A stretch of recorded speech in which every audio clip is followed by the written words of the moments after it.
আমি এই সিজনে প্রথম মাহফিল করেছি। আমি একটা ট্রেনিং ছিলাম ৪৫ দিন বাইরে। প্রত্যেক বছরে অগণিত অসংখ্য মাহফিল করি। আজ থেকে রমজানের আগের দিন পর্যন্ত মাহফিল আছে, একাধারে চলতে হবে। রমজানের পরও আছে, রমজানের ভিতরেও আছে। প্রিয় ভাইরা আমার, অনেক দূর থেকে মনে করেন এসে আপনাদের কাছে প্রথম আজকে মাহফিল অংশগ্রহণ করছি। আল্লাহ তাআলার কাছে সাহায্য কামনা করছি। আমার জবান দিয়ে যেটা বের করবেন আল্লাহ তাআলা, ওইটা সর্বপ্রথম আমি যাতে পালন করতে পারি এবং সেই সঙ্গে আপনারা যাতে পালন করতে পারেন। জোরে বলেন আমিন। আলোচনার মূল সার্থকতা পালন করা, আদায় করা, ঠিক কিনা? আমি বকবক করে যাব আর আপনারা শুনে যাবেন। পরে চাচা আর ভাতিজা বলল, চাচা ভাতিজাকে বলতেছে, ভাতিজা তোর লুঙ্গি ভিজা কেন? বলল যে হুজুর বলেছে কাঁচা মারা কবিরা গুনাহ। চাচা ভাতিজাকে বলতেছে, ভাতিজা ৪৫ বছর ওয়াজ শুনতেছি, জীবনে কোনোদিন ওয়াজ প্যান্ডেলের থেকে বাড়ি নিয়ে আসিনি, আর তোর আজকে নিয়ে গেছে, আজকেই ওয়াজ বাড়ি নিয়ে আসছিস। বুঝতে পারিনি মনে হয়? বুঝতে পারছি? আমরা শুধু ওয়াজ এখানে শুনবো না, ইনশাআল্লাহ আজকে ওয়াজ বাড়িতে নিয়ে যাব। রাজি আছেন? আরো জোরে ইনশাআল্লাহ। আল্লাহ তাআলা আমাদের তৌফিক দান করুন। জোরে বলেন আমিন। আসুন, ওয়াজ করেন আল্লাহ। ওয়াজ কে করেন? আরো জোরে আল্লাহ। ওয়াজ করার কোনো ক্ষমতা আমার নাই। ইয়াইযুকুমুল্লাহ, আমার আল্লাহ বলেন ওয়াজ আমি করি, আর আমরা শুধুমাত্র অ্যাডভার্টাইজ করি। কি করি? অ্যাডভার্টাইজ করি। তবে ওয়াজ কিরকম করতে হয় এই ধরন পৃথিবীর কোনো মানুষ শিখায়নি। এই ধরনটা আমার নবীকে আল্লাহ শিখিয়েছেন। কে শিখিয়েছেন? আরো জোরে আল্লাহ। আরো জোরে বলেন, কে শিখিয়েছেন? আল্লাহ শিখিয়েছেন। তাহলে আল্লাহ যেইভাবে ওয়াজ করতে বলেছেন আমরা সেইভাবে ওয়াজ করব। তাতে আপনাদের কষ্ট হবে? কষ্ট হবে? ব্যথা লাগবে? ভয় লাগবে? আতঙ্ক লাগবে? তাহলে আসেন আমরা সরাসরি আমার আল্লাহ ওয়াজ করা শিখিয়েছেন সেই শিখানো পদ্ধতির মাধ্যম দিয়েই আজকের আলোচনার মধ্যে প্রবেশ করতে চাই। জোরে বলেন আমিন। জবান খুলে পড়েন। আউযু বিল্লাহি মিনাশ শাইতানির রাজিম। বিসমিল্লাহির রাহমানির রাহিম। কিতাবুন উনজিলা ইলাইকা ফালা ইয়াকুন ফি সাদরিকা হারাজুম মিনহু লিতুনযিরা বিহি ওয়া যিকরা লিল মুমিনিন।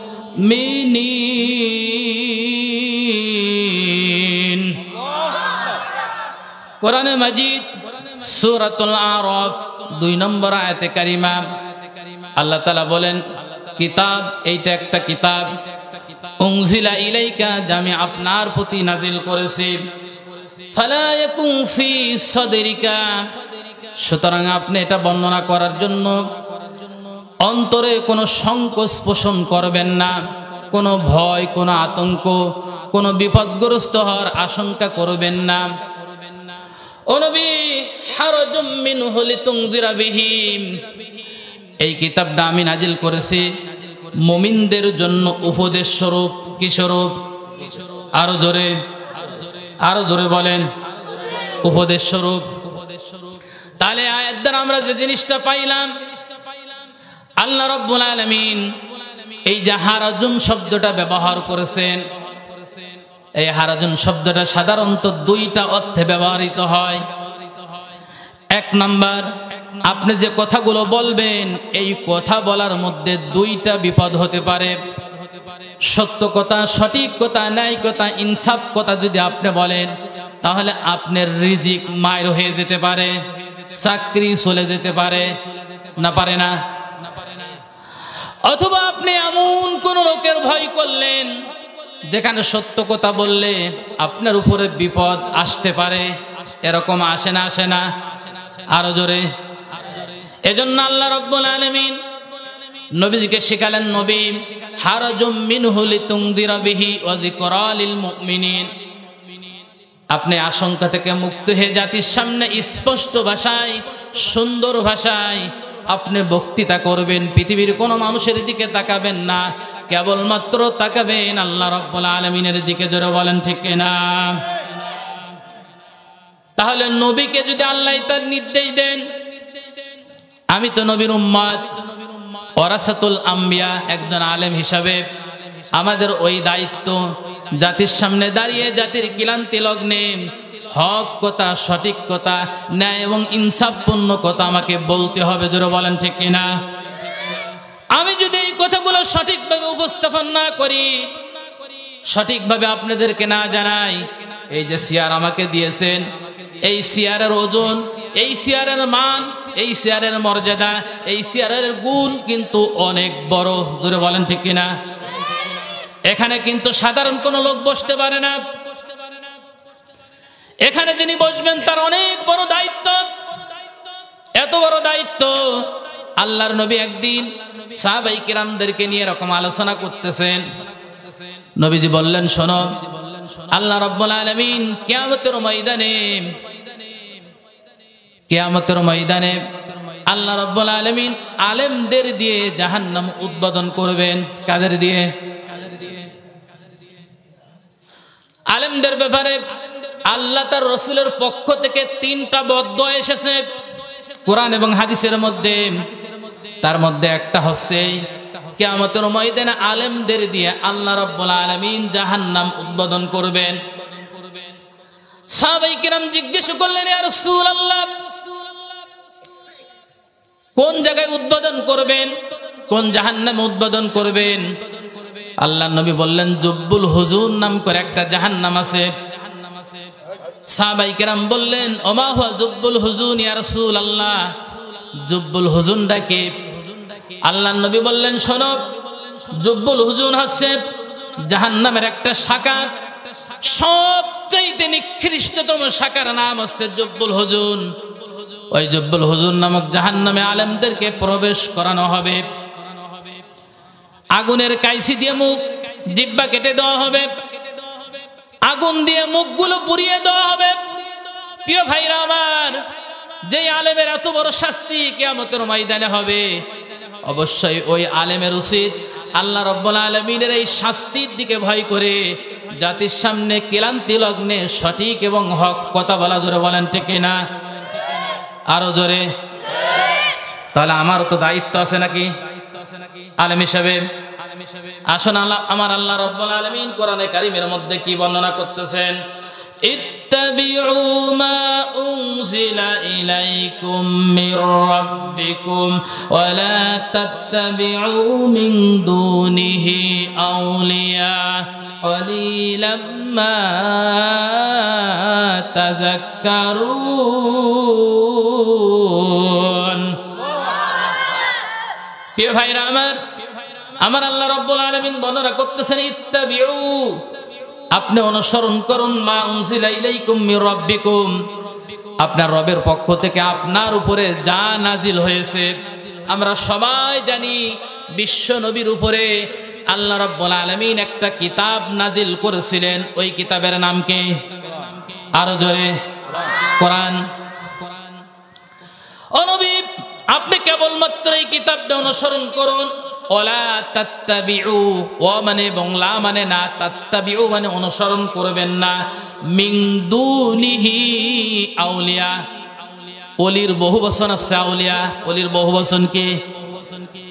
ওলি আল্লাহকে অনুসরণ করবেন না, কেবলমাত্র অনুসরণ করবেন আমি আপনার উপরে যেই কিতাব নাজিল করেছি, ওই কিতাবটা আপনি অনুসরণ করবেন। কিন্তু প্রিয় ভাইরা আমার, এই কথাটা শোনার পরে অন্তরের মধ্যে কিন্তু একটু খটকা লেগে গেছে। কি আল্লাহ রাব্বুল আলামিন ওলি আউলিয়াদেরকে অনুসরণ করতে নিষেধ করতেছেন? কারণটা কি? নিশ্চয়ই কারণ আছে না? অথচ অন্য জায়গায় আল্লাহ কোরআনে বর্ণনা করেছেন, আলা ইন্না আউলিয়া আল্লাহি লা খাউফুন আলাইহিম ওয়া লা হুম ইয়াহজানুন। আলা, সাবধান, ইন্না আউলিয়া আল্লাহ, যারা আল্লাহর ওলি, লা খাউফুন আলাইহিম, তাদের কোনো ভয় নেই, ওয়ালা হুম ইয়াহজানুন, তাদের কোনো চিন্তাও নেই। একদিকে আল্লাহ রাব্বুল আলামিন বললেন মিন দুনিহি আউলিয়া, ও নবী কোন ওলি আউলিয়ার অনুসরণ করবেন না। আবার ওই ওলি আউলিয়াদের ব্যাপারেই আল্লাহ তাআলা কোরআনে কারীমের মধ্যে বর্ণনা করতেছেন, আলা ইন্না আউলিয়া আল্লাহ, সাবধান তোমরা জেনে রাখো, ইন্না আউলিয়া আল্লাহ, নিশ্চয় যারা আল্লাহর ওলি তাদের কোনো ভয় নেই, তাদের কোনো চিন্তা নেই। জোরে বলেন ঠিক কিনা? এটা বললেন কেন আল্লাহ রাব্বুল আলামিন? কারণটা কি? প্রশ্ন হচ্ছে এই, আল্লাহ চাইতে কি আমরা বেশি বুঝি নাকি? আরো জোরে। আমার আল্লাহ রাব্বুল আলামিন খুব ভালোভাবেই জানতেন এমন এক জামানা আসবে, এমন এক সময় আসবে, আমি রব্বুল আলামিনকে বাদ দিয়ে তারা তাদের আব্বাকেই বেশি প্রাধান্য দেবে। জোরে বলেন ঠিক কিনা? আল্লাহর আইনের বাদ দিয়ে, আল্লাহর বিধান বাদ দিয়ে তাদের ওলিয়া উলিয়াদেরকেই বেশি প্রাধান্য দেবে। এখন তামাম পৃথিবীতে হচ্ছে, আমার মতন এই ছোট্ট মানুষকে আল্লাহ রাব্বুল আলামিন বাংলাদেশের বিভিন্ন জায়গায় নিয়ে যাওয়ায়, সেখানে গিয়েছি, দেখেছি এই বাংলাদেশের অগণিত মুসলমান ঘরের সন্তান, তারা নামাজ ছেড়েছে, রোজা ছেড়ে দিয়েছে। আগে নামাজ পড়তো, এখন পীরের দরবার ধরে নামাজ পড়ে না। আগে বিড়ি খাইতো, এখন পীর সাহেব ধরে শুধু বিড়ি খায় না, গাঁজাও খায়। জোরে বলেন ঠিক কিনা? এজন্য আল্লাহ রাব্বুল আলামিন খুব ভালো করে জানতেন এমন এক জামানা আসবে, আমি রব্বুল আলামিনকে অনুসরণ না করে, ইত্তেবা না করে তাদের আব্বাকেই সবচাইতে বেশি বড় মনে করবে। এজন্য আল্লাহ রাব্বুল আলামিন শব্দটা ক্লিয়ার করে দিয়েছেন, মিন দুনিহি আউলিয়া। ও নবী, কোন ওলিয়া উলিয়ার অনুসরণ করবেন না। ইত্তাবিউ মা উনজিলা ইলাইকুম মির রাব্বিকুম, কেবলমাত্র অনুসরণ করবেন আমি আপনার উপরে যা নাজিল করেছি ওই কিতাবের অনুসরণ করবেন। জোরে বলেন ঠিক কিনা? কলিলাম মা তাযাক্কারুন। অথচ স্পষ্ট বর্ণনা, স্পষ্ট হিদায়াত, স্পষ্ট কথা থাকার পরও এই পৃথিবীর মানুষ আজকে কোরআনকে ছেড়ে দিয়ে অন্য কোন জায়গায় যাওয়ার জন্য চেষ্টা করতেছে। জোরে বলেন ঠিক কিনা? প্রিয় ভাইরা আমার, তাহলে আজকে আমরা সিদ্ধান্ত নিয়ে আসেন আমাদের জীবনের জন্য, ব্যক্তি জীবনের জন্য, পারিবারিক জীবনের জন্য, সামাজিক জীবনের জন্য, রাষ্ট্রীয় জীবনের জন্য, সকল ক্ষেত্রে একমাত্র আল্লাহ রাব্বুল আলামিনের দেওয়া জীবন বিধান, যার নাম হচ্ছে কোরআন শরীফ, সেটাকেই আমরা অনুসরণ করব। জোরে বলেন ইনশাআল্লাহ। আর আদর্শ নেতা হিসেবে কেবলমাত্র এই পৃথিবীতে একজন ব্যক্তিকে অনুসরণ করব, তিনি হচ্ছেন মুহাম্মদুর রাসূলুল্লাহ সাল্লাল্লাহু আলাইহি ওয়াসাল্লাম। আর কোন ব্যক্তি আছে নাকি? আরো জোরে। আর কোন ব্যক্তি নেই, আর কোন ব্যক্তি খোঁজার কোনো প্রয়োজন নেই। আমাদের দলিল কেবলমাত্র এই দুইটা, আল্লাহ এবং তার রাসূল। যখন কোনো সমস্যায় পড়ে যাব, আল্লাহর কিতাব, আল্লাহর কিতাবে যদি না পাই, কোথায় পাবো? হাদিসের মধ্যে পেয়ে যাবো। জোরে বলেন ঠিক কিনা?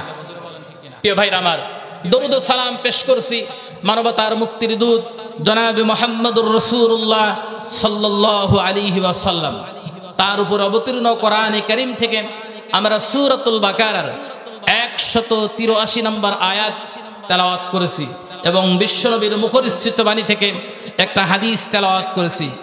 এর উপরেই আমরা আলোচনা করব। আজকের আলোচনার পয়েন্ট হচ্ছে রমজান কি, কেন, কি জন্য, রমজানের দাবি কি। যেহেতু কয়েকদিন পরে রমজান আসছে, আমাদের কিছু জানা দরকার, ঠিক কিনা? দরকার আছে না নাই? আছে। আসুন আমরা সরাসরি আলোচনার মধ্যে এবারে প্রবেশ করতেছি। জবান খুলে পড়েন। আউযু বিল্লাহি মিনাশ শাইতানির রাজিম।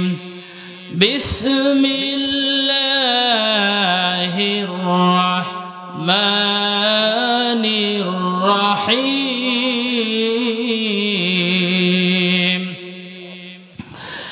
ইয়া আইয়ুহাল্লাযীনা আমানু কুতিবা আলাইকুম الصيام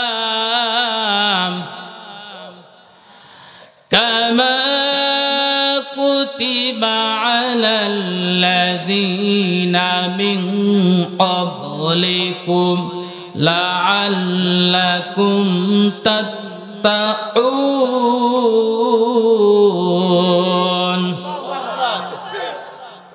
কোরআনে মাজিদ সূরাতুল বাকারা 2 নম্বর পারা 6 নম্বর পৃষ্ঠা 10 নম্বর লাইনের 183 নম্বর আয়াত শাব্দিক অর্থ ইয়া আইয়ুহাল্লাযীনা আমানু ওহে ঈমানদারেরা কুতিবা আলাইকুমুস সিয়াম তোমাদের উপরে সিয়াম নামক বিধান ফরজ করা হয়েছে কামা কুতিবা আলাল্লাযীনা মিন ক্বাবলিকুম তোমাদের পূর্বেও সিয়াম ফরজ করা হয়েছিল লাআল্লাকুম তাত্তাকুন সম্ভবত আশা করা যায় তোমরা তাকওয়া অবলম্বন করতে পারবে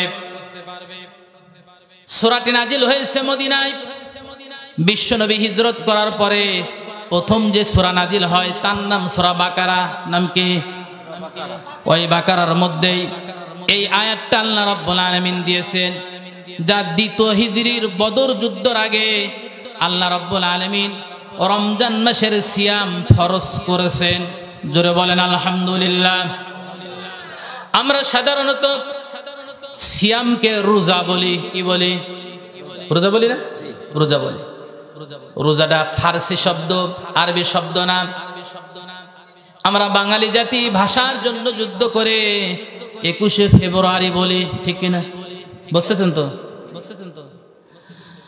এই ভাষার জন্য যুদ্ধ করে 16 ডিসেম্বর বলি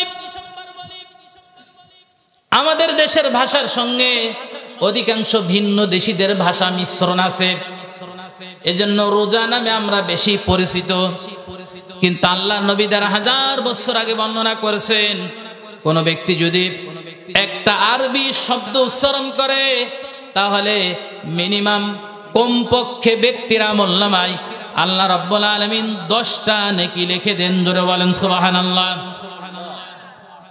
তাহলে আমরা রোজা না বলে যদি সিয়াম বলি কি নেকি হবে কয়টা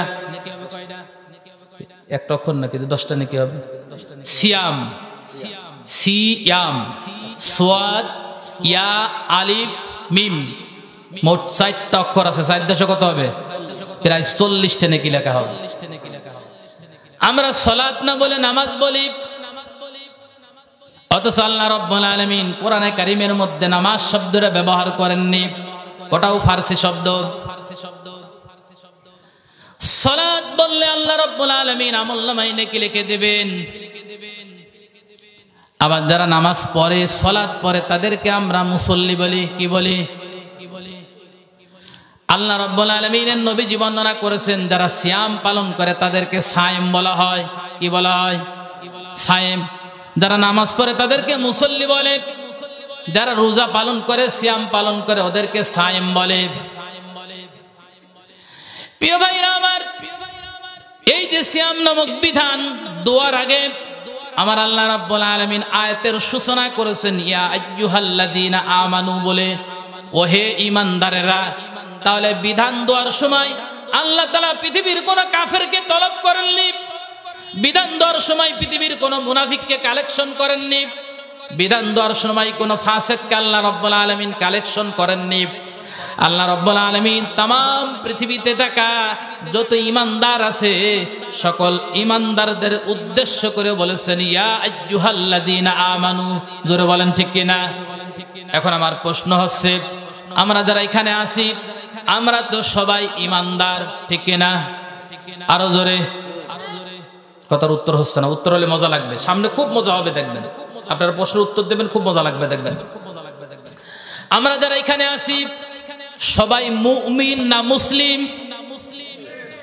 আরো জোরে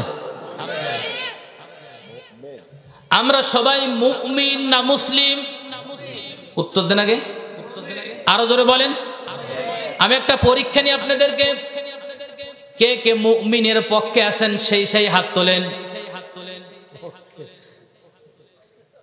মুমিন কারা হাত নামান এবার আমার প্রশ্ন আছে কে কে মুসলিম আছেন সেই হাত তোলেন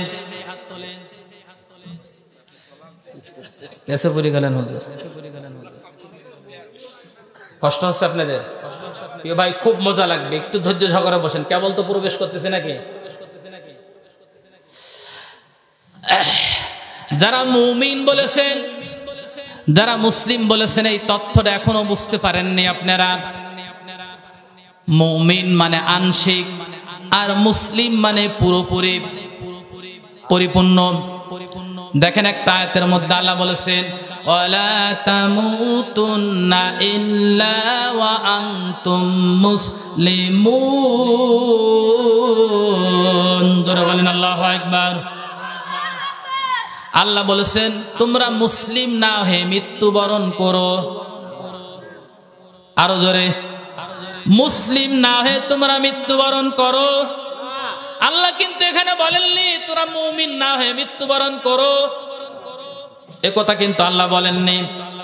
আবার আল্লাহ বলতেছেন, ওয়ামাল আহসানু কাওলাম মিম্মান দাআ ইলাল্লাহ ওয়া আমিলা সালিহান ওয়া ক্বালা ইন্নানি মিনাল মুসলিমিন। আল্লাহ বলেছেন সে তার চাইতে ভালো কাজ আর কে করে, যে ব্যক্তি আল্লাহর দিকে মানুষদেরকে আহ্বান করে আর নিজে বলে আমি একজন মুসলিম, আমি একজন কে।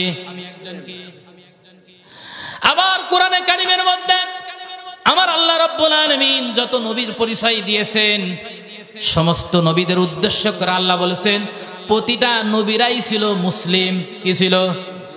আল্লাহ কিন্তু মুমিন বলেন নাই। হযরত ইউসুফ আলাইহিস সালাতু ওয়াস সালাম আল্লাহর কাছে এরকম হাত তুলে দোয়া করতেছেন, আল্লাহ আনতা ওয়ালিয়্যি ফিদ দুনিয়া ওয়াল আখিরা তাওয়াফফানি মুসলিমা।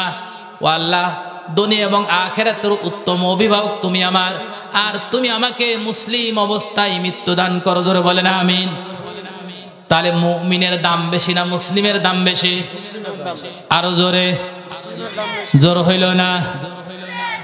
ভাইরা কি চুপ মেরে গেলেন নাকি? না চিন্তা করতো হুজুর খাওয়া আছে, আগে আমার দিন খেয়ে আনি তারপরে কাজ হবে। একটু জ্বর দেবেন, মজা লাগবে, বলছি আরো মজা লাগবে, একটু সবুর করেন।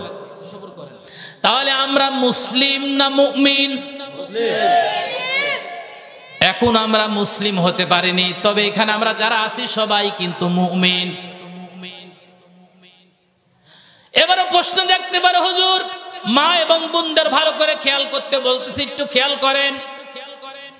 আমরা এখনো মুসলিম হতে পারিনি।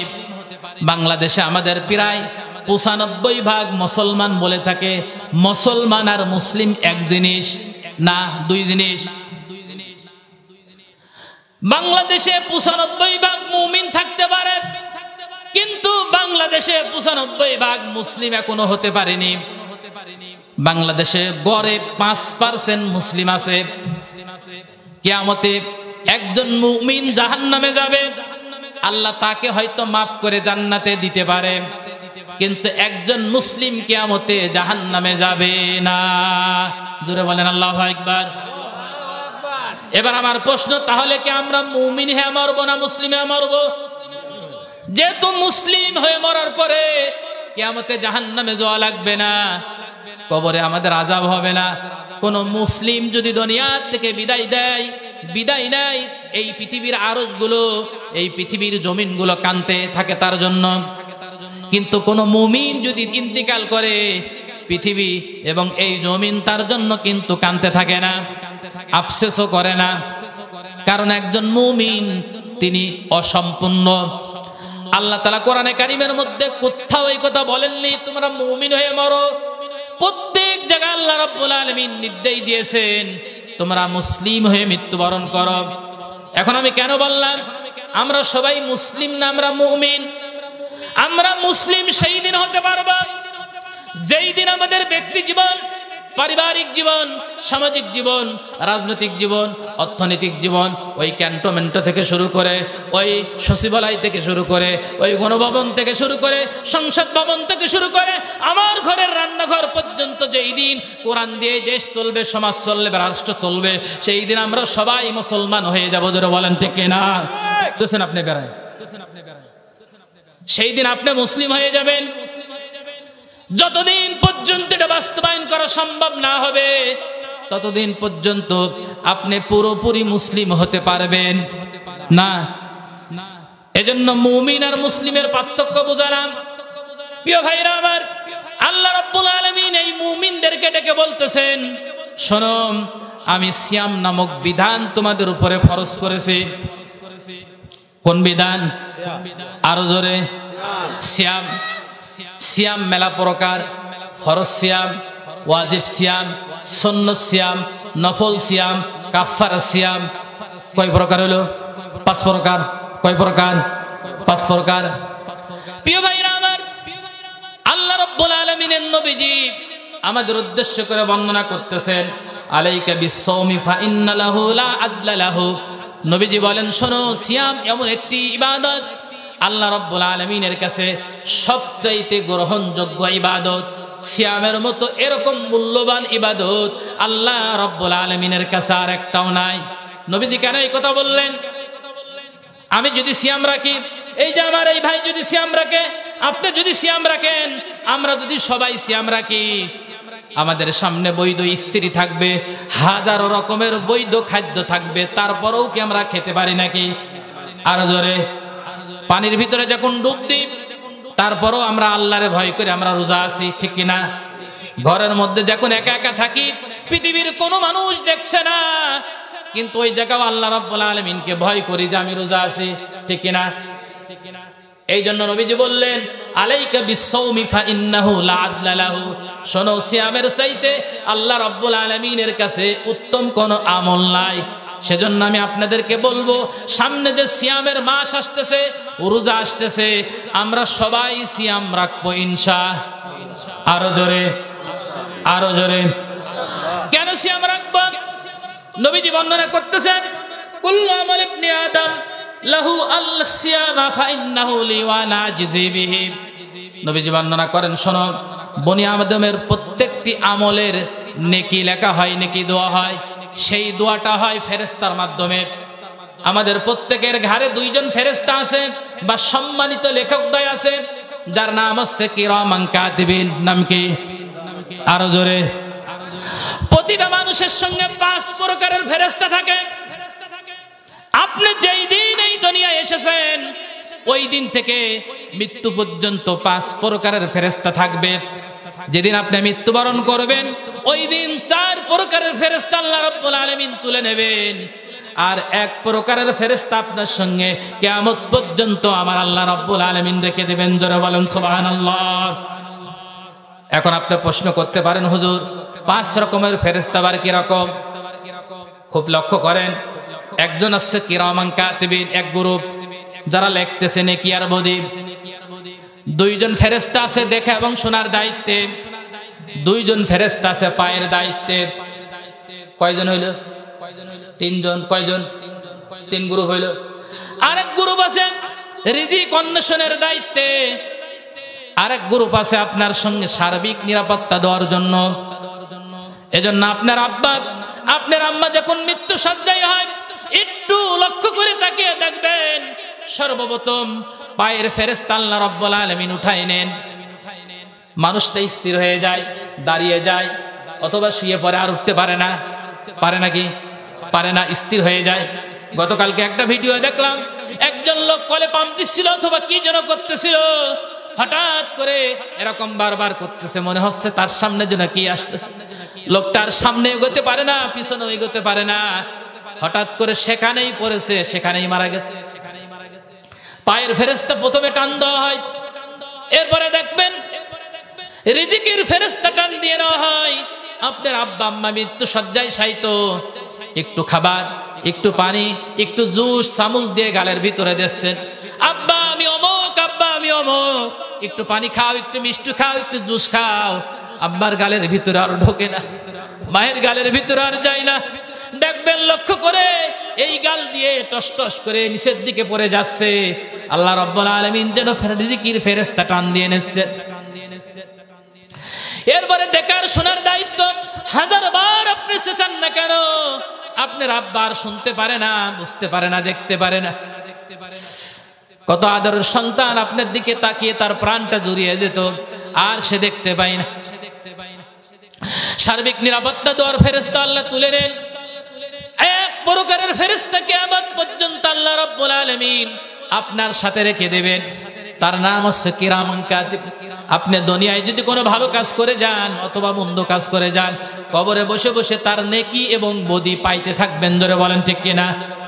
তাহলে এই মাহফিল যারা আয়োজন করেছে, যে সোনার ছেলেরা এই মাহফিলের আঞ্জাম দিয়েছেন, মসজিদ ম্যানেজিং কমিটি আয়োজন করেছেন, এর জন্য কোনো মানুষ যদি হিদায়াত পেয়ে যায় কিয়ামত পর্যন্ত তারা কবরে বসে বসে সওয়াব পেতে থাকবে। জোরে বলেন ঠিক কিনা?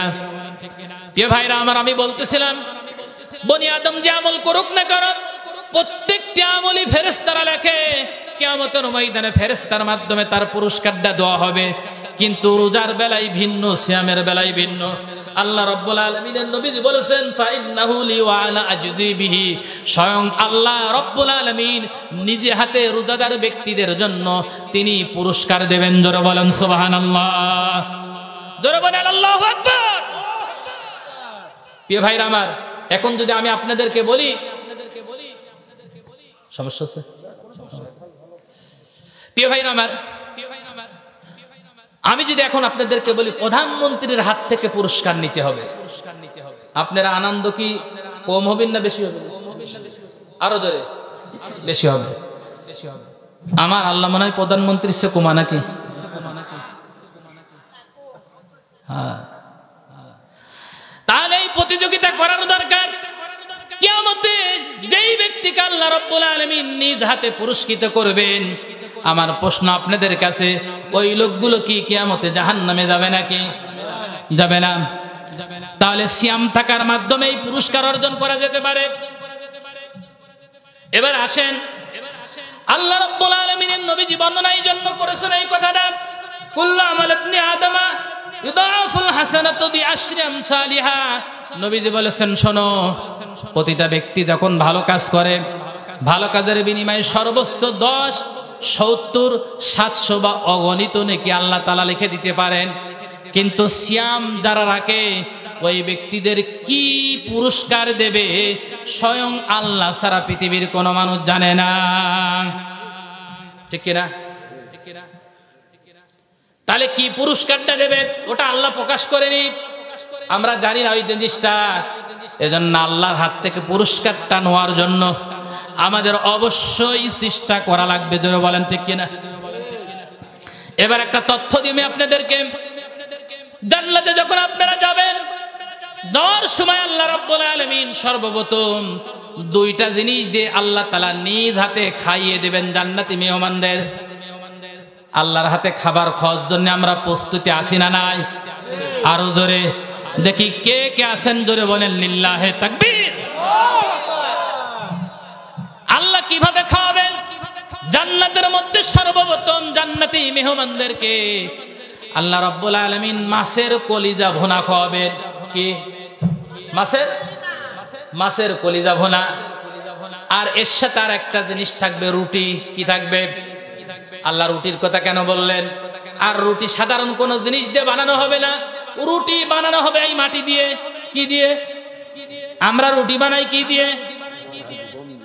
এইবার বিরক্ত লাগছে না? এতটা থি আল্লাহ মাটি দিয়ে রুটি বানাবে? হ্যাঁ, আল্লাহ মাটি দিয়ে আমাদের রুটি বানিয়ে খাওয়াবেন।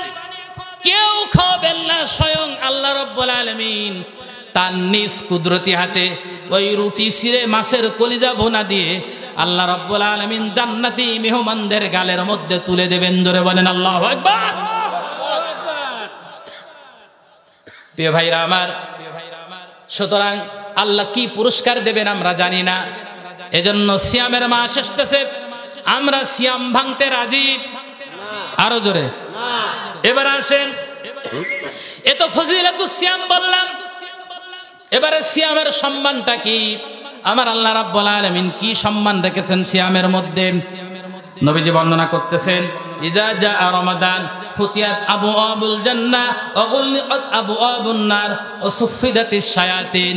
আল্লাহ রাব্বুল আলামিনের নবীজি বলেন, শোনো ও আমার উম্মতরা, শোনো, রমজান মাস যখন আসে আমার আল্লাহ রাব্বুল আলামিন রমজানের সম্মানার্থে জান্নাতের 8টা দরজা तमाम পৃথিবীবাসীর জন্য আল্লাহ তাআলা উন্মুক্ত করে দেন, খুলে দেন। জোরে বলেন সুবহানাল্লাহ। শুধু তাই না, এই রমজানের সম্মানার্থে আমার আল্লাহ রাব্বুল আলামিন জাহান্নামের 7টা দরজা বন্ধ করে রাখবেন। শুধু তাই নয়, আমার আল্লাহ রাব্বুল আলামিন বড় শয়তান, যেটা চেনেন তো আপনারা, চেনেন, দেখেছেন কোনদিন, যার ব্যাপারে আল্লাহ কোরআনে বলেছেন ইন্নাহু লাকুম আদুউম মুবিন, শয়তান কিন্তু তোমাদের প্রকাশ্য দুশমন, গোপন দুশমন না। কিন্তু আমরা বাংলাদেশের বহু মানুষের দিকে লক্ষ্য করে তাকিয়ে দেখতেছি আজকে শয়তানের সাথে জোর করে পাল্লা দিয়ে বন্ধুত্ব করতেছে, জোরে বলেন ঠিক কিনা? অথচ আল্লাহ বলতেছেন ইন্নাহু লাকুম আদুউম মুবিন, শয়তান কিন্তু তোমাদের প্রকাশ্য দুশমন। এই বড় শয়তানকে আল্লাহ রাব্বুল আলামিন শিকলবন্দি করে রাখেন। রমজানের চাঁদ যখন উদিত হয়, শাওয়ালের চাঁদ উঠানা পর্যন্ত 1 মাস, কিন্তু শয়তান বন্দি করে থুলো রমজান মাসে শয়তানি হয় না? হয় না? আরো জোরে, আরো জোরে, জোর হইল না? হয়। একজন জিজ্ঞাসা করতেছে, হুজুর শয়তান বাইরে থাকার পরও এত শয়তানি রমজান মাসে হয়? বুঝলাম না আমি তারে বুঝালাম, শোনেন, সাইকেল চালাতে চালাতে পেডেল মারা যদি বন্ধ করেন সাইকেল চলে না? আরো জোরে। শয়তান 11 মাস ধরে পেডেল মেরে থিয়ে দিয়েছে, বাকি 1 মাস চলবে না? চলবে না, চলে যাবে। কিন্তু আল্লাহ রাব্বুল আলামিন এই রমজানের সম্মানার্থে শয়তানকে শৃঙ্খলায় আবদ্ধ করে ফেলেন। আরেকটি হাদিসের মধ্যে নবীজি বলেছেন, আন আবি হুরায়রা রাদিয়াল্লাহু তাআলা আনহু قال النبي صلى الله عليه وسلم من صام رمضان ঈমানা ওয়া ইহতিসাবা গুফিরা লাহু মা তাকদ্দামা মিন যামবিক। নবীজি বলেছেন, যেই ব্যক্তি রমজানের সিয়াম ঈমান এবং ইহতিসাবের সঙ্গে আদায় করবে, আমার আল্লাহ রাব্বুল আলামিন ওই সায়েম ব্যক্তির জীবনের পিছনের গুনাহ সব আল্লাহ তাআলা মাফ করে দেবেন। তাহলে সিয়াম রাখার দরকার আছে না নাই? প্রিয় ভাইরা আমার, শুধু তাই না, সিয়ামের কত বড় সম্মান দেখেন। কিয়ামতে একজন হাফেজ ছেলে তার পিতামাতার জন্য, তার বংশের অনেকগুলো মানুষের জন্য সুপারিশ করবে আল্লাহর দরবারে। নবীরা আল্লাহর দরবারে সুপারিশ করবে তার উম্মতের জন্য। অগণিত আলেম ওলামাদেরকে আল্লাহ তাআলা সম্মানিত করে তাদের সম্প্রদায়ের লোকদেরকে সুপারিশ করে জান্নাতে নেওয়ার এখতিয়ার দেবেন। কিয়ামতে যদি আপনার কেউ না থাকে, তাহলে একটা জিনিস, দুইটা জিনিস আপনার পক্ষে আল্লাহ রাব্বুল আলামিনের দরবারে সুপারিশ করবে। নবী হাদিসের মধ্যে বলেছেন, সিয়ামুল কুরআন, কিয়ামতের ময়দানে সিয়াম আর কুরআন আল্লাহ রাব্বুল আলামিনের দরবারে দাঁড়িয়ে আমার আপনার জন্য সুপারিশ করবে। সিয়াম বলবে, আয় আল্লাহ তাআলা, এই লোকটা সারাটা জীবন যতদিন বেঁচে ছিল এই লোকটা সিয়াম পালন করত শুধুমাত্র তোমারে ভয় করে। আর কুরআন দাঁড়িয়ে বলবে, আল্লাহ, এই লোকটা সিয়াম পালন করতে দিনের বেলায়, আর কিয়ামুল লাইল মানে তারাবির নামাজ, তারাবির নামাজে দাঁড়িয়ে দাঁড়িয়ে ঘন্টার পর ঘন্টা কোরআনে কারীম তেলাওয়াত করেছে, মহব্বত করেছে রাত জেগে জেগে।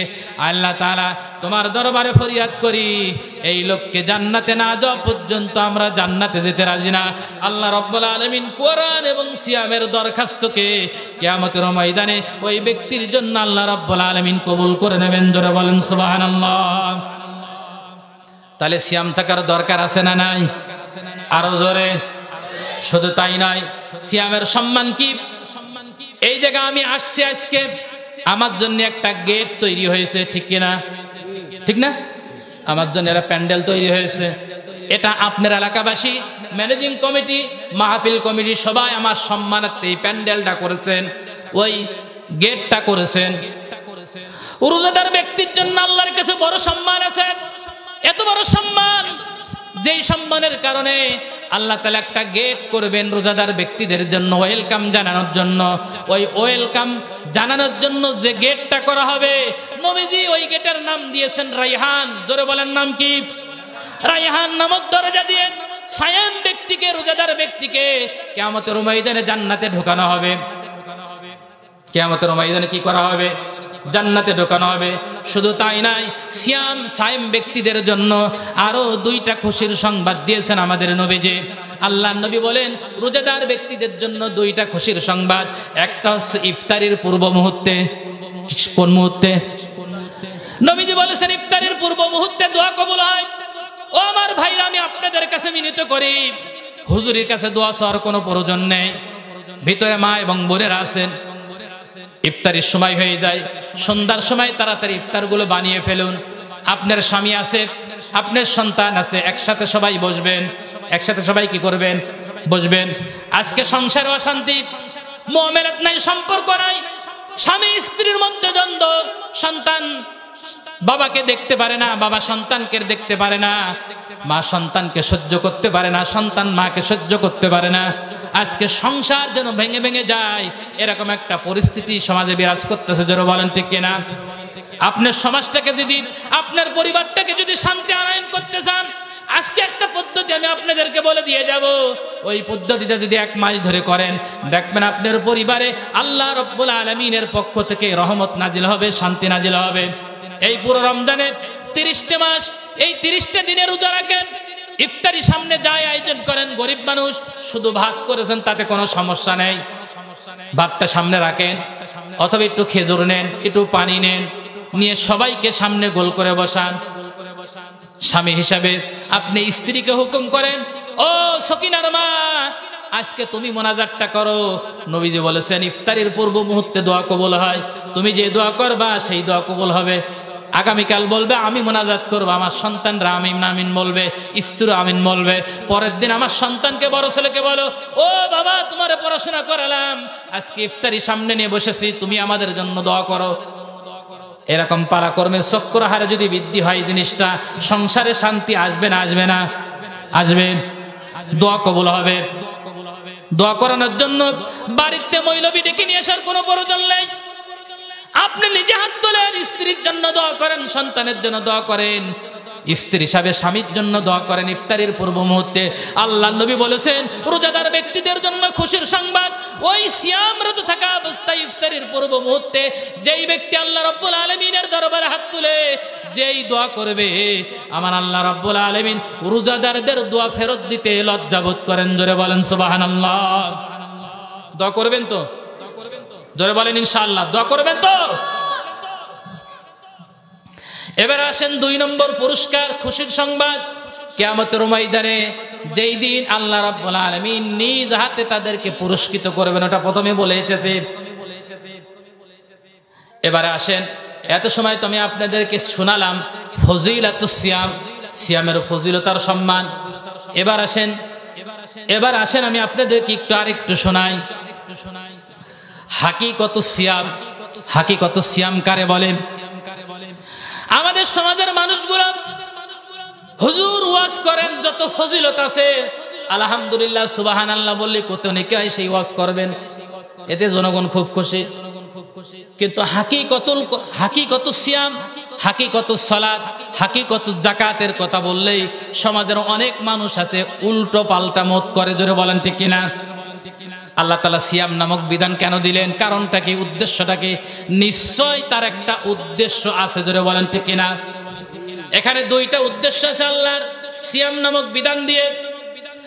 1 নাম্বার, আল্লাহ তাআলা সম্পদশালী ব্যক্তিদেরকে এটা বোঝাতে চান, দেখো না খেয়ে থাকা কি কষ্ট, ওই গরিব মানুষগুলো কি কষ্ট করে তারা সংসার চালায়, এক ওয়াক্ত খায় আর এক ওয়াক্ত খায় না, কষ্টগুলো আল্লাহ তাআলা বোঝাতে চান। 2 নম্বর, আল্লাহ তাআলা যে জিনিসটা বোঝাতে চান সেই জিনিসটা হচ্ছে আমরা সিয়াম থাকার পরে আমাদের সামনে হাজারো রকমের বৈধ খাদ্য আছে, ওইটা খাওয়া আমার জন্য হালাল না হারাম? আরো জোরে ও ভাই উত্তর দেন না কা? হারাম। রোজা থাকা অবস্থায় যদি বৈধ খাদ্য আমার জন্য খাওয়া যদি হারাম হয়, তাহলে রোজা থাকা হোক আর না থাকা হোক, ওই অবস্থায় হারাম খাদ্য খাওয়া কি আমার জন্য জায়েজ নাকি? বোঝাতে পারিনি মনে হয়। রোজা থাকা অবস্থায় যদি বৈধ খাদ্য আমার জন্য খাওয়া হারাম হয়, জায়েজ না হয়, তাহলে কি হারাম খাদ্য খাওয়া আমার জন্য জায়েজ? হতেই পারে না। তার মানে আল্লাহ জিনিসটা আমাদেরকে বোঝাচ্ছেন, ও পৃথিবীর মানুষরা শোনো, আমি রব্বুল আলামিনের সামনে কোন ইবাদত কবুল করাতে হলে সর্বপ্রথম তোমাদের যে সত্যটা আছে, 1 নম্বর সত্য হচ্ছে হালাল খাদ্য খাওয়া লাগবে। জোরে বলেন ঠিক কিনা? এখন কি হালাল খাদ্য আছে সমাজে? আজ তো প্রত্যেক বাড়ি শুধু লোন আর লোন, কিস্তি আর কিস্তি, ঠিক না? সর্বনাশ। আপনি আল্লাহর উপরে তাওয়াক্কুল নেই, আল্লাহর উপরে ভরসা ছেড়ে দিয়েছেন, আল্লাহ রাব্বুল আলামিনের উপরে তাওয়াক্কুল করেন, এমন জায়গা থেকে আপনার জন্য রিজিক আসবে আপনি বুঝতেও পারবেন না যে কোথা থেকে আমার প্রয়োজন পূরণ হয়ে গেল। এবার আসেন, আমার আল্লাহ রাব্বুল আলামিন এই রমজানের সিয়ামের সম্মান, মর্যাদা, ফজিলত কেন দিয়েছেন, কি জন্য দিয়েছেন? নিশ্চয়ই তার একটা কারণ আছে, ঠিক কিনা? কি কারণ? আমার আল্লাহ রাব্বুল আলামিন ওই কারণটার কথা কোরআনে কারীমের মধ্যে বর্ণনা করেছেন। আল্লাহ বলতেছেন, শাহরু রমাদানাল্লাযী উনজিলা ফীহিল কুরআন হুদাল লিন-নাসি ওয়া বায়্যিনাতিম মিনাল হুদা ওয়াল ফুরকান। জোরে বলেন আল্লাহু আকবার। রমজান মাস হচ্ছে সেই মাস যেই মাসে কোরআন নাজিল হয়েছে। তাহলে রমজান মাস কোরআন নাজিলের মাস। কোন মাস? আরো জোরে। কোরআন নাজিলের মাস। কিন্তু রমজান শুরু হওয়ার আগেও কোরআন নাজিল হওয়ার মাস আগেও কিন্তু ছিল। তার মানে রমজান মাস আগেও কিন্তু ছিল, এত সম্মানিত হয়নি। আমার আল্লাহ রাব্বুল আলামিন কোরআনে কারীমের মধ্যে এই তথ্য তুলে দিয়েছেন, ইন্না ইদ্দাতাশ শুহুরি ইনদাল্লাহি ইসনা আশারা শাহরান ফি কিতাবিল্লাহ ইয়াওমা খালাকাস সামাওয়াতি ওয়াল আরদ ইলা আখির আয়া। সূরাতুত তাওবার 36 নম্বর আয়াতের মধ্যে আল্লাহ তাআলা বর্ণনা দিয়েছেন, শোনো, এই পৃথিবী আমি সৃষ্টি করেছি 6 দিনে, আর এই পৃথিবীর বৎসর পূরণ করার জন্য আমি দিন নির্ধারণ করেছি 365 দিনে। আর এই 365 দিনকে 12 দ্বারা ভাগ করেছি, তার মানে 12টা মাস বানিয়ে দিয়েছি। মাসের নাম পৃথিবীর কোনো মানুষ দেয়নি, মাসের নাম দিয়েছেন স্বয়ং আমার আল্লাহ রাব্বুল আলামিন। কে দিয়েছেন? জানুয়ারি, ফেব্রুয়ারি, মার্চ, এপ্রিল এগুলো মানুষ দিয়েছে। বৈশাখ, জ্যৈষ্ঠ, আষাঢ়, শ্রাবণ, ভাদ্র এগুলো মানুষ দিয়েছে। কিন্তু এই যে বর্তমানে এখন চলতেছে কি মাস? তারপরে কি? রমজান। তারপরে কি? শাওয়াল। এগুলো আল্লাহ রাব্বুল আলামিন দিয়েছেন। তাহলে নাম পৃথিবীর শুরু থেকে এসেছে, কিন্তু রমজানের এত বরকত, রহমত, মাগফিরাত ছিল না সেই দিন পর্যন্ত, যতদিন পর্যন্ত কোরআন নাজিল হয়নি। জোরে বলেন ঠিক কিনা? মানার মর্যাদা, এত ফজিলত বাড়ার মূল কারণ আছে আল্লাহ রাব্বুল আলামিন যেই রাতে কোরআন নাজিল করেছেন, ইন্না আনজালনাহু ফি লাইলাতিল কদর ওয়া মা আদরাকা মা লাইলাতুল কদর লাইলাতুল কদরি খায়রুম মিন আলফি শাহর। আল্লাহ রাব্বুল আলামিন বলেন, নবী শোনো, আলফি শাহর হাজার হাজার লক্ষ লক্ষ মাস মানবতার যে কল্যাণ সাধিত হয়নি, ওই এক রাতেই আমার আল্লাহ রাব্বুল আলামিন তামাম পৃথিবীর মানবতার কল্যাণ সাধিত করেছেন, যার নাম হচ্ছে কোরআন শরীফ। জোরে বলেন ঠিক কিনা? কষ্ট হচ্ছে? কষ্ট হচ্ছে? একটু জিকির করি, সুবহানাল্লাহ আলহামদুলিল্লাহ লা ইলাহা ইল্লাল্লাহ। ভালো হতো গরম পানি কিন্তু খাওয়াতে। আরো জোরে, সুবহানাল্লাহ আলহামদুলিল্লাহ লা ইলাহা ইল্লাল্লাহ। জোরে, সুবহানাল্লাহ আলহামদুলিল্লাহ লা ইলাহা ইল্লাল্লাহ লা ইলাহা ইল্লাল্লাহ মুহাম্মাদুর রাসূলুল্লাহ। জোরে বলেন সাল্লাল্লাহু আলাইহি ওয়াসাল্লাম। এখনো মজার মধ্যে ঢোকেননি, সামনে আরো মজা আছে। আমি বলেছি যে আয়াতটা তেলাওয়াত করেছি, এই আয়াতের 4টি অংশ আছে। প্রথম অংশ আছে আমানু, দ্বিতীয় অংশ আছে কুতিবা আলাইকুমুস সিয়াম, তোমাদের উপরে সিয়াম ফরজ করেছি। 3 নম্বর অংশ আছে কামা কুতিবা আলাল্লাযীনা মিন ক্বাবলিকুম, শুধু তোমাদের উপরে আদম থেকে শুরু করে ঈসা রুহুল্লাহ পর্যন্ত যত শরিয়াত ছিল সকল শরিয়াতেই কিন্তু সিয়াম ফরজ ছিল। যারা বলেন ঠিক কিনা? কিন্তু সিয়ামের ছিল ভিন্নতা। কি ছিল? নিয়ম পদ্ধতি আলাদা ছিল। আমরা এবার একটু দেখে আসি অন্য শরিয়াতে কিরকম সিয়াম ছিল। হযরত মারিয়াম আলাইহিস সালাতু ওয়াস সালাম, তিনি একজন মেয়ে মানুষ, কোনোদিন বিয়ে হয়নি, কিন্তু আল্লাহ তাআলা তার গর্ভে একটা সন্তান দিয়েছেন, তার নাম হচ্ছে ঈসা রুহুল্লাহ। জোরে বলেন ঠিক কিনা? ও ভালো করে খেয়াল করে শুনেন, এবারে খুব মজা পাবেন। সামনের দুইটা অংশ আছে খুবই গুরুত্বপূর্ণ, আমি আপনাদেরকে অনুরোধ করব বসেন, খুবই মজা লাগবে এই গুরুত্বপূর্ণ দুইটা তত্ত্ব শুনতে। মারিয়ামকে আল্লাহ তাআলা বাছাই করলেন বাইতুল আকসায় ভূমিষ্ঠ হওয়ার পরে মা আর খালু মিলে সেখানে রেখে এসেছিলেন বিশ্ব মানবতার জন্য। আল্লাহ রাব্বুল আলামিন মারিয়ামকে বাছাই করলেন। এই পৃথিবীতে নারীদের প্রধান জিনিসের নাম হচ্ছে তার সতীত্ব। জোরে বলেন ঠিক কিনা? সতীত্ব যদি হারিয়ে যায় মেয়েদের কোনো মূল্য সমাজে নাই। এই মহিলার বিয়ে হয়নি, কিন্তু আল্লাহ রাব্বুল আলামিন তার গর্ভে একটা সন্তান দিয়েছেন। আমার আল্লাহ পারেন না? পারেন না? আরো জোরে। এই পৃথিবীতে 4 রকম পদ্ধতিতে মানুষ তৈরি হয়েছে। জোরে বলেন কয় রকম পদ্ধতি? 1 নাম্বার, আদম আলাইহিস সালাতু ওয়াস সালাম সরাসরি মাটি দিয়ে তৈরি হয়েছেন, যা আল্লাহ তাআলা নিজে হাতে তৈরি করেছেন। 2 নাম্বার, আদমের স্ত্রী মা হাওয়া আলাইহিস সালাতু ওয়াস সালাম আল্লাহ তাআলা তৈরি করেছেন আদমের বাম পাজরের হাড় দিয়ে। তাহলে কয় রকম পদ্ধতি হইল? 2 রকম। আদমের বাপও নেই, মাও নেই। আর স্ত্রী তৈরি করেছেন স্বামীর বাম পাজরের হাড় দিয়ে। 3 নম্বর পদ্ধতি তৈরি করেছেন বাপ ছাড়া মা দিয়ে, ঈসা আলাইহিস সালাতু ওয়াস সালাম তার প্রমাণ। 4 নম্বর মানুষ তৈরি করেছেন, তারা হচ্ছে আমরা, মা এবং বাবার মাধ্যমে আসতেছি। যারা বলেন ঠিক কিনা? এই 4 রকম পদ্ধতিতে ওই পৃথিবীর আদিকাল থেকে শুরু করে আজ পর্যন্ত মানুষ তৈরি হয়ে এসেছে। প্রিয় ভাইরা আমার, এই মারিয়ামকে আল্লাহ রাব্বুল আলামিন বাছাই করলেন। আল্লাহ মারিয়ামকে বললেন তোমার গর্ভে সন্তান হবে। মারিয়াম বলল আল্লাহ কোন পুরুষ তো আমাকে স্পর্শ করেনি, আমার সন্তান হবে কিভাবে? বললেন আল্লাহ চাইলেই হয়। আল্লাহ যে কোনো জিনিস তৈরি করতে চাইলে কুন বললে সাথে সাথে হয়ে যায়, ফায়াকুন বললে সাথে সাথে তো কি হয়ে যায়? ধ্বংস হয়ে যায়। আল্লাহ মারিয়ামের পেটের মধ্যে বাচ্চা দিয়ে দিলেন, ফুৎকার দিলেন জিবরাইল আলাইহিস সালাতু ওয়াস সালামের মাধ্যমে, বা একটা কোনো জিনিস শুকালেন, গর্ভে সন্তান চলে আসলো। ভবিষ্যৎ যখন দিন হলো, মারিয়াম ওই এলাকা ছেড়ে দিয়ে লোকালয়ে চলে গেলেন। এমন একটি জায়গায় গেলেন যেখানে কোনো মানুষ নেই, তরুলতা বৃক্ষরাজ নেই, শুধু মরুভূমি। মরুভূমির ভিতরে একটা খেজুর গাছ দাঁড়িয়ে আছে, তাও আবার খেজুর গাছ মরা। খেজুর গাছকে কোনো ডাল নেই। মারিয়ামের ক্ষুধা লেগে গেছে, পানি নেই, কি করবে? আল্লাহর কাছে ফরিয়াদ করে বলছে আল্লাহ ক্ষুধার যন্ত্রণায় শেষ হয়ে গেলাম। আল্লাহ বললেন মারিয়াম টেনশন করো না, ওই যে খেজুর গাছ, ওই খেজুর গাছের গোড়ায় একটু ধাক্কা দাও। আল্লাহ আমার গায়ে তো কোনো শক্তি নেই, ধাক্কা দেবো কিভাবে? আল্লাহ বললেন মারিয়াম এমনিতে আমি কোনো কিছু দিই না, তুমি শুধু টাচ করবে, বাকি দায়িত্ব আমার। জোরে বলেন আল্লাহু আকবার।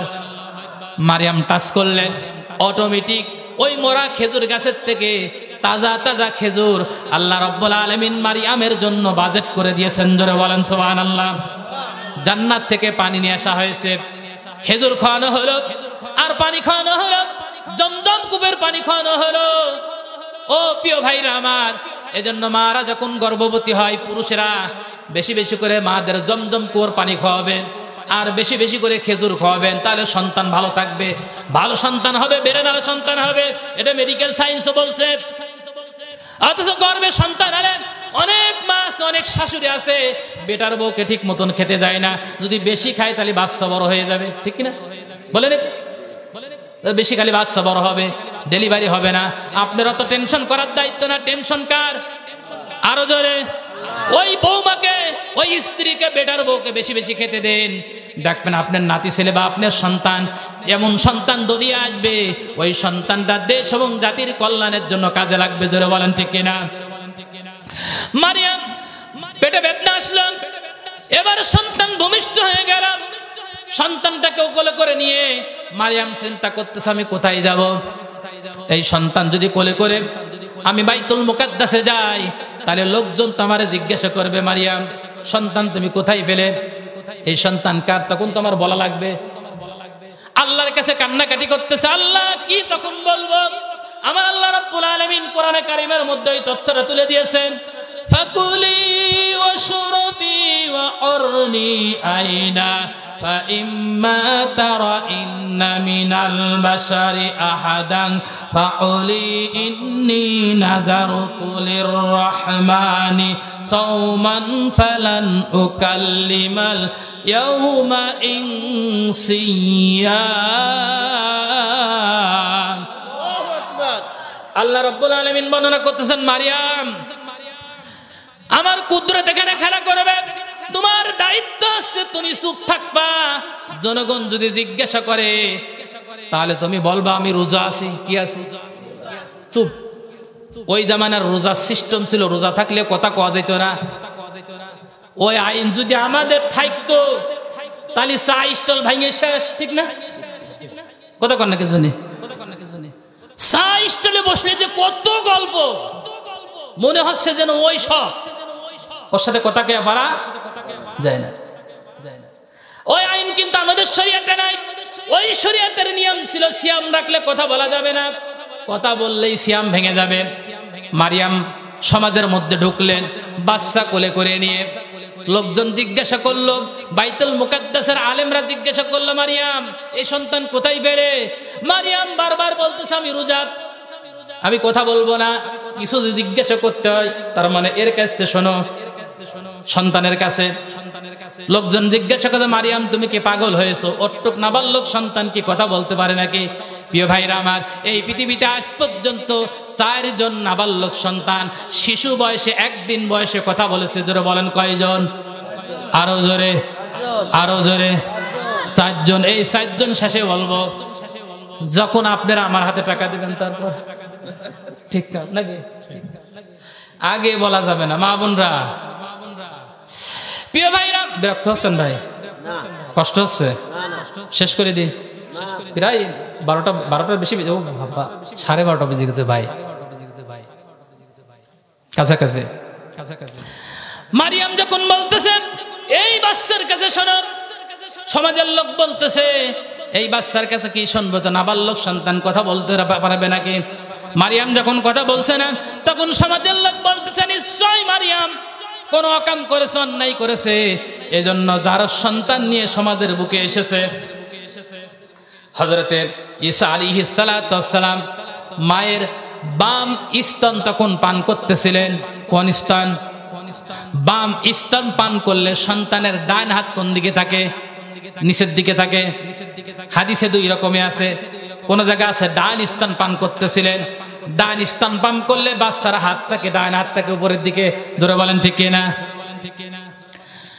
সন্তান যখন এই কথা শুনেছে, হযরত ঈসা আলাইহিস সালাতু ওয়াস সালাম সাথে সাথে ওই একদিনকার বয়সের সন্তান সাথে সাথে উত্তর দিচ্ছেন।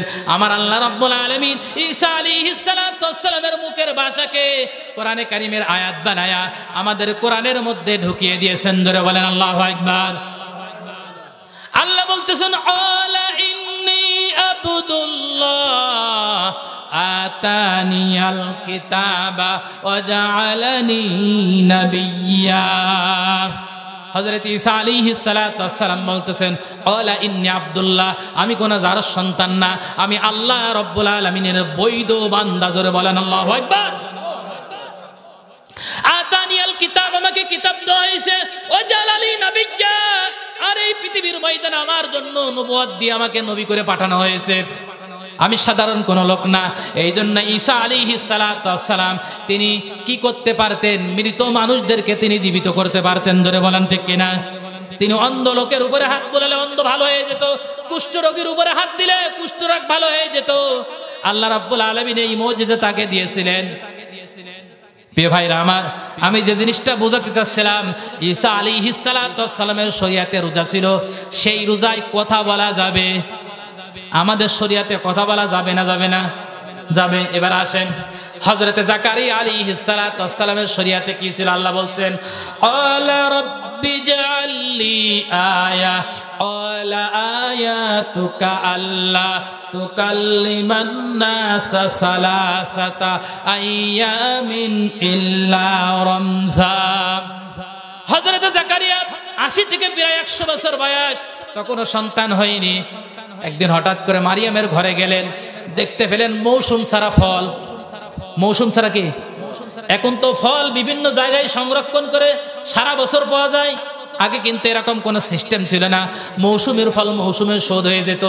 মনে করেন এখন আঙুরের সময় না, অথচ দেখতে পেলেন তিনি আঙুর খাচ্ছেন। এখন আপেলের সময় না, তিনি আপেল খাচ্ছেন।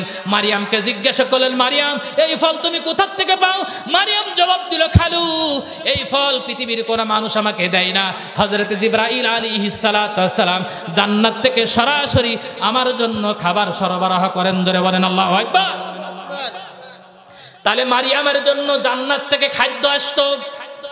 জাকারিয়া আলাইহিস সালাম সাথে সাথে আল্লাহর কাছে তাকবীরে তাহরিমা দিয়ে নামাজে দাঁড়িয়ে গেলেন। ও আল্লাহ, মৌসুম ছাড়া তুমি যদি মারিয়ামের ফল খাওয়াতে পারো, তাহলে মৌসুম ছাড়া সন্তান তুমি দিতে পারো, ঠিক কিনা? তার মানে আমার এখন 100 বছরের বয়স হয়ে গেছে, আমার স্ত্রী বন্দা সন্তান হবে না, এটা আমি বিশ্বাস করি না। তুমি ইচ্ছা করলে সন্তান দিতে পারো।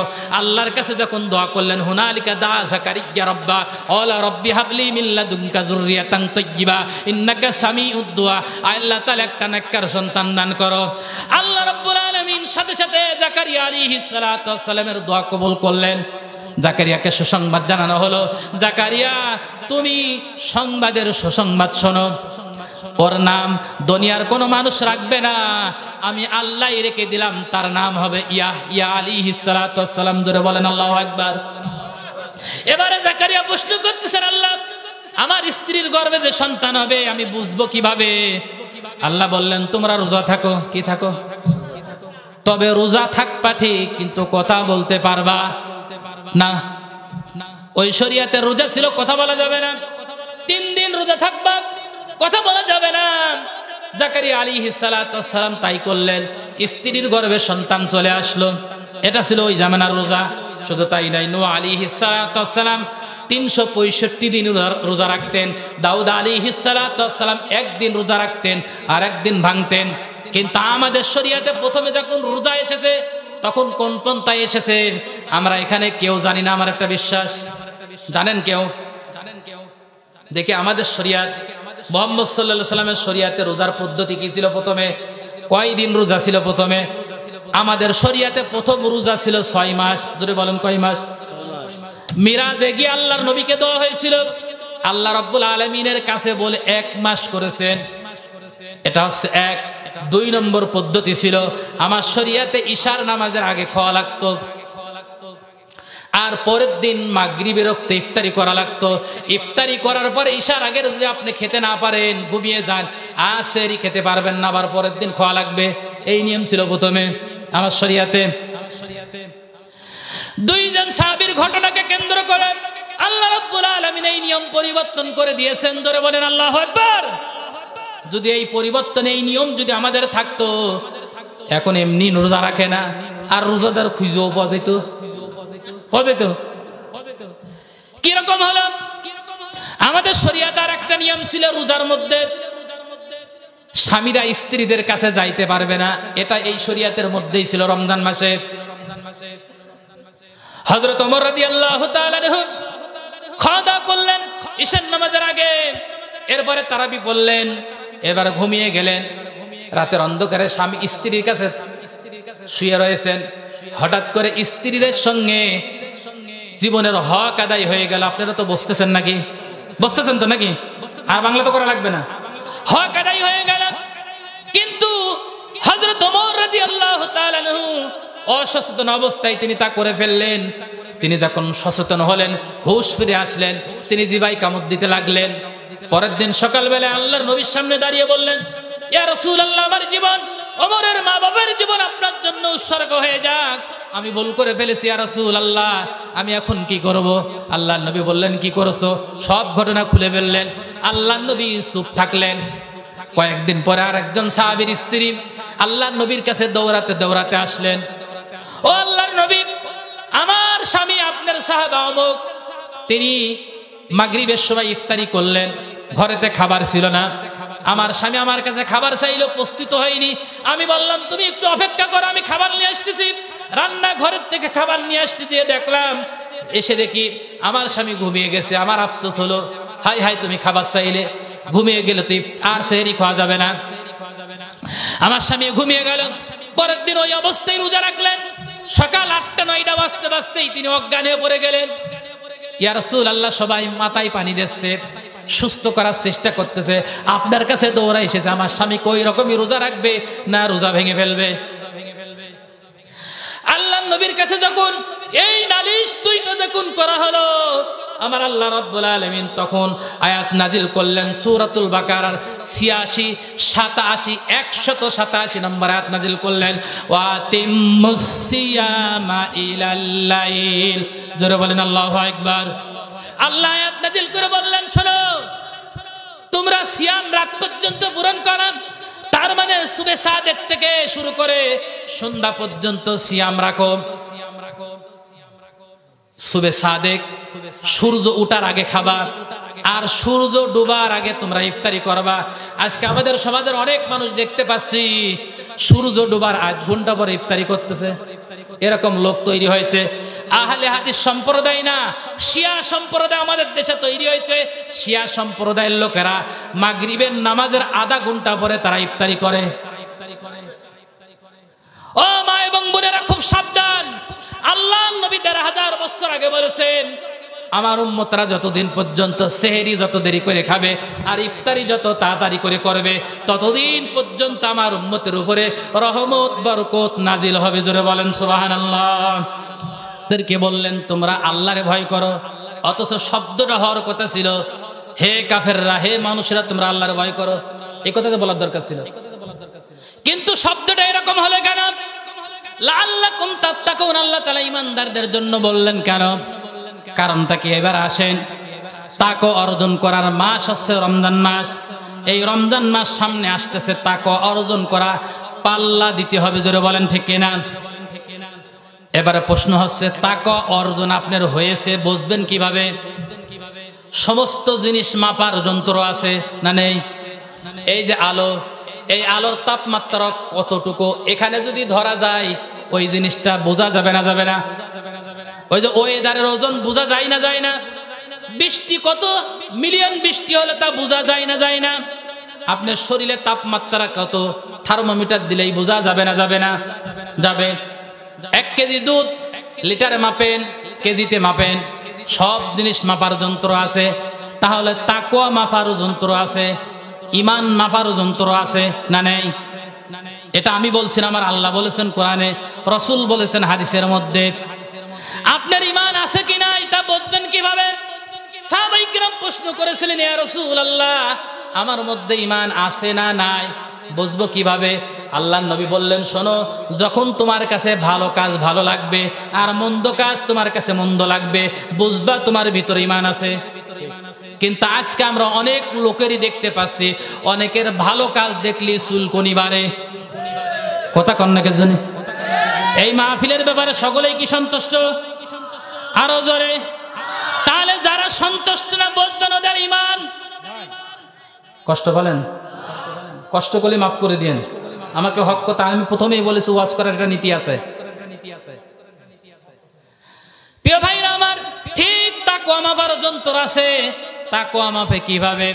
দেখেন, আল্লাহ রাব্বুল আলামিন কোরআনে কারিমের মধ্যে সূরাতুল মাইদার ৮ নম্বর আয়াতে আল্লাহ তথ্য দিয়েছেন, ইয়া আইয়ুহাল্লাযীনা আমানু কুনু কাওয়ামিনা লিল্লাহি শুহাদাআ বিল কিসতি ওয়া লা ইয়াজরিমান্নাকুম শানাআনু কওমিন আলা আল্লা তা'দিলু ইউদিলু হুয়া আ'রাবু লিত-তাকওয়া ইত্তাকুল্লাহ ইন্নাল্লাহা খাবীরুম বিমা তা'মালুন।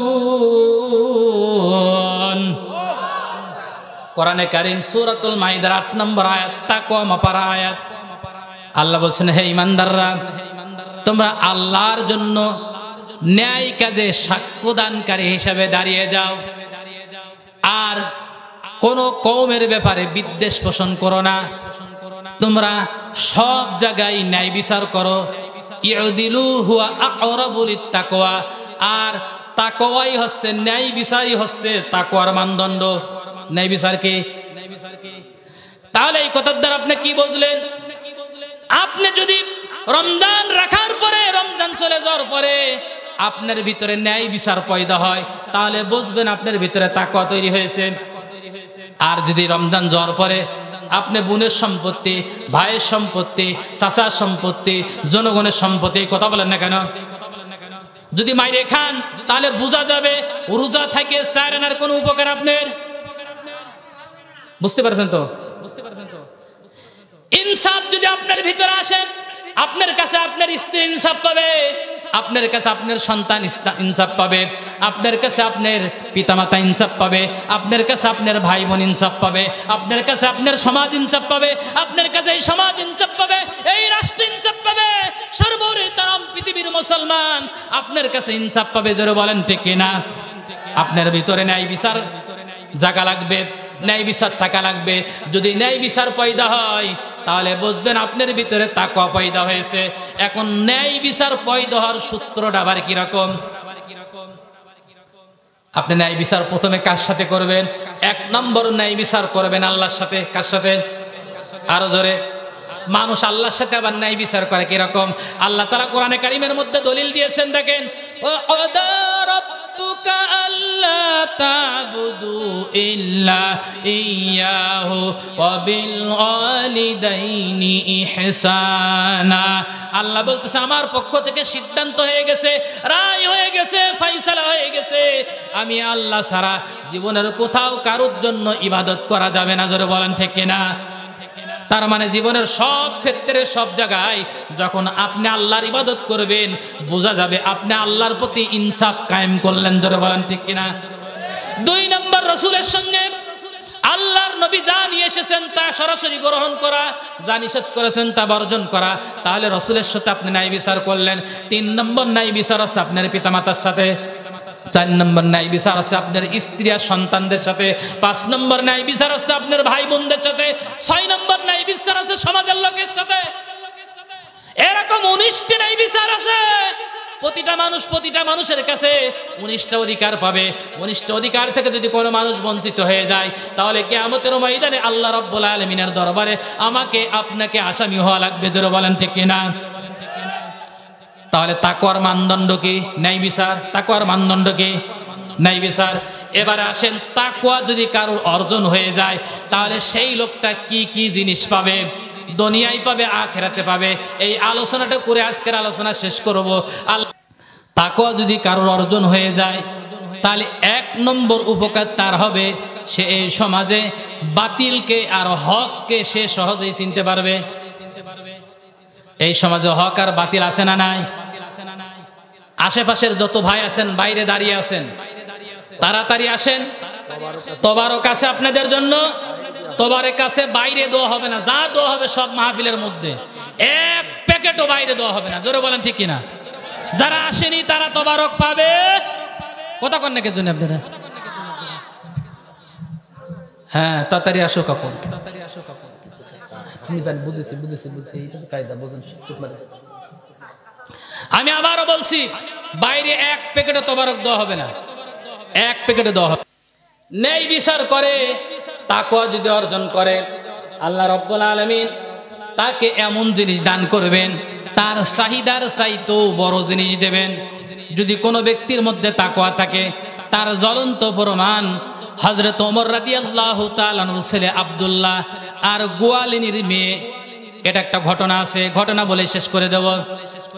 খলিফাতুল মুসলিমিন হযরত ওমর রাদিয়াল্লাহু তাআলা আনহু তিনি রাজ্য পরিচালনা করতেন দিনের বেলায় আর রাত্রে বেলায়। মাঝে মাঝেই তিনি খোঁজ খবর নিতেন প্রজাদের। একদিন হঠাৎ করে রাতের অন্ধকারে কোথাও যাচ্ছিলেন খোঁজ খবর নেওয়ার জন্য। তিনি লক্ষ্য করে তাকিয়ে দেখলেন একটা বাড়িতে টিম টিম করে বাতি জ্বলতেছে। সেখানে গেলেন। এবার লক্ষ্য করলেন, কান পেতে শুনলেন, দেখতে পেলেন একজন মহিলা আর একজন যুবতী গল্প করতেছেন। গল্প শুনে বুঝতে পারলেন যিনি মহিলা তিনি ওই যুবতীর মা, তার মানে মেয়ে আর মা গল্প করতেছে। গল্পের মধ্যে মা তার সন্তান, কলিজার টুকরা কন্যা সন্তানকে বলতেছে, মা গাভীর কি দুধ দোয়াইছো নাকি? মেয়ে বলতেছে, মা গাভীর দুধ দোয়াইছি। কতটুকু হয়েছে? মনে করেন 1 সের হয়েছে, 1 কেজি হয়েছে। মা তখন সন্তানকে বলতেছে, বাবা ও আমার কলিজার টুকরা কন্যা সন্তান, ওই 1 কেজি দুধের মধ্যে আর 1 কেজি পানি মিশাও, তাহলে 2 কেজি হবে। আগামীকাল সকালবেলা দুধ বিক্রি করে লাভবান হব, আমাদের সংসার চলে যাবে। মেয়েটা তখন মার এই কথা শুনে বলতেছে, মা তুমি কি কোরআন শরীফ পড়ো নাই? আমার আল্লাহ রাব্বুল আলামিন কোরআনে বলেছেন, ওয়ালা তালবিসুল হাক্কা বিল বাতিল। একজন দুধ বিক্রি করতেছে, বলতেছে, বললাম ভাই দুধের ভিতরে কি পানি মিশাইছেন? এখন লোকটা মিশে কথা কতি পারতেছে। এখন বলছে, হুজুর পানি মিশেলু কলের পানি মিশাইছে, গাঙ্গের পানি মিশাইলে মিশেলু কি কলের পানি মিশাইছে, গাঙ্গের পানি মিশাই। আমাদের দেশে তো এইটাই দেখলাম, ভোট দিয়ে আইছে দুইটি। সাংবাদিক জিজ্ঞাসা করতো কয়টা ভোট দিছো? বলে মিশে কথা, কত গুনার কাজ, আমি 2 দিছি গো। 2 কয়টা? 2 ভোট দাও গুনার কাজ না? আপনি তো আরেকজনেরটা দিয়ে দিলেন, তাহলে আরেকজনেরটা দিয়ে দাও সওয়াবের কাজ মনে করতেছে। আর 2 ভোট দিয়েছে, জিজ্ঞাসা করতেছে, জিজ্ঞাসা করার পরে যদি সত্যি কথা না কয় তাহলে গুনাহ হবে নি, এই জন্য উনি সত্যি কথা ভাইটি করছে। এ আছে আমার দেশের মানুষের কি সেন্টিমেন্টাল, জোরে বলেন ঠিক কিনা? প্রিয় ভাইরা আমার, মাকে লক্ষ্য করে কন্যা সন্তান বলতেছে, মা আল্লাহ বলেছেন খবরদার ন্যায়ের সাথে অন্যায় মিশ্রণ করো না। তুমি আমাকে দুধের ভিতরে পানি দিতে বলো কেন? তুমি কি জানো না? তুমি মা হে আমাকে দুধের মধ্যে পানি দিতে বলো, অথচ আল্লাহ কোরআনে বলেছে, ইয়ামুরুনা বিল মারুফ ওয়া ইয়ানহাউনা আনিল মুনকার। তোমরা ভালো কাজের আদেশ দাও, মন্দ কাজের নিষেধ করো। তুমি মা হে ভালো কাজের আদেশ না দিয়ে মন্দ কাজের নিষেধের জন্য আমাকে নির্দেশ দিচ্ছ, এটা তো মানা যায় না। হযরত ওমর রাদিয়াল্লাহু তাআলা শুনলেন, বাড়ি চলে গেলেন। সকালবেলায় লোক পাঠালেন, 2 জনকে ধরে নিয়ে যাওয়া হলো রাজদরবারে। মহিলাকে বলা হচ্ছে, মহিলা তো থরথর করে কাঁপতেছে। এবারে মহিলাকে কোনো কিছু জিজ্ঞাসা না করে মহিলাকে বলতেছে, ওমর জিজ্ঞাসা করতে, মহিলা তোমার কন্যা সন্তানকে আমার ছেলের সঙ্গে বিয়ে দিবা নাকি? মহিলাতে 1 পাই খাড়া। মহিলাকে 1 পাই খাড়া বলে, বিয়ে দেবো না মানে আমি 1 পাই খাড়া। ওমর রাদিয়াল্লাহু তাআলা বললেন, এখন তো 1 পাই খাড়া ঠিকই হচ্ছে। ওই রাতের অন্ধকারে যখন মেয়েকে দুধের মধ্যে পানি মিশাতে বলতেছিল, বিপদ এবার পড়ছে। বুঝতে পারছেন তো? ওমর রাদিয়াল্লাহু তাআলা কে লক্ষ্য করে বুড়িমা বলতেছে, ওমর তুমি এই কথা শুনলে কিভাবে? হযরত ওমর বলতেছে, শোনো শুনলাম কিভাবে? আমি রাতের অন্ধকারে প্রজাদেরকে খবর নেই। এখন তো আমাদের দেশে খবর নেওয়ার লোকের খুবই অভাব, জোরে বলেন ঠিক কিনা? খেজুরির উপরে শুল্ক 208%। কয় পার্সেন্ট? 208% খেজুরির উপরে শুল্ক ধরা হয়েছে। আর মদ আর ইয়াবা ট্যাবলেটের জন্য বিনা শুল্কে সাপ্লাই করা হচ্ছে। এটা হচ্ছে আমাদের বরকতের দেশ, জোরে বলেন ঠিক কিনা? বরকতের দেশ না?